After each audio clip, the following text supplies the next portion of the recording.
we call this here cold climate, but we are not cold climate. We are cold winter, and there's a big difference. See, we have a sunlight here that we have in Tuscany.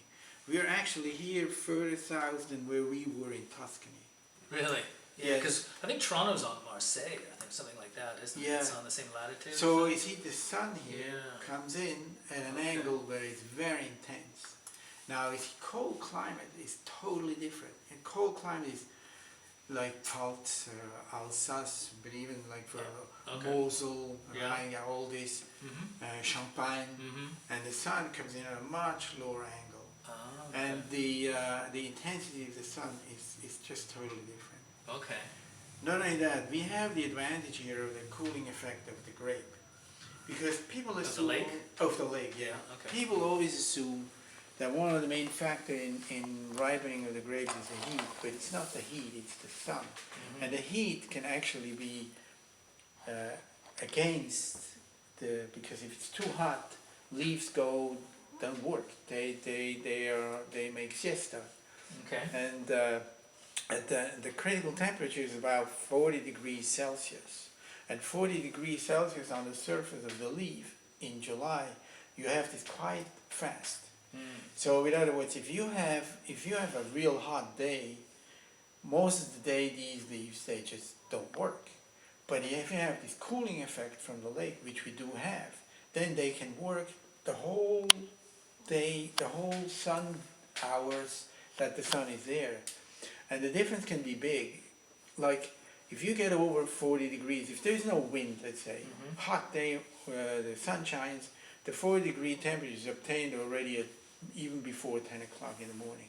And it stays until probably 5 or 6 o'clock in the evening. So during that period, there's not much happening on the leaf.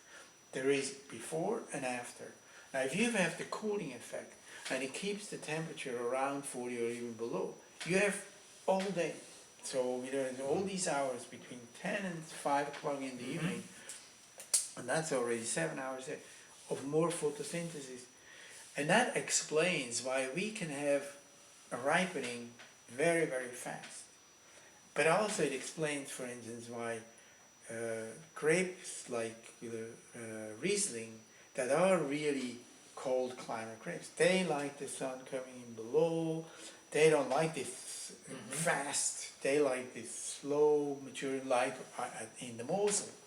Like in the Mosel, of course, they have to do the opposite that we do here. We here plant on a flat ground, or maximum escarpment, but escarpment is even facing north, so it's even more flat because everything. Well, in the Mosel, in order to get more of the sun, they actually go on slopes. Yes, right angles almost. and most of these characteristically northern climate or cold climate vineyards, they're on slopes. They have to be on slopes because if not, they would probably have a real hard time.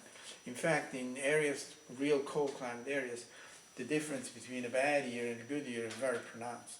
And they actually have even more bad years than we do. So it's a difference.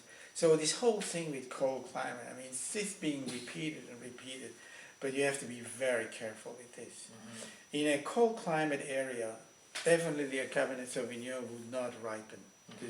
But here it ripens very well.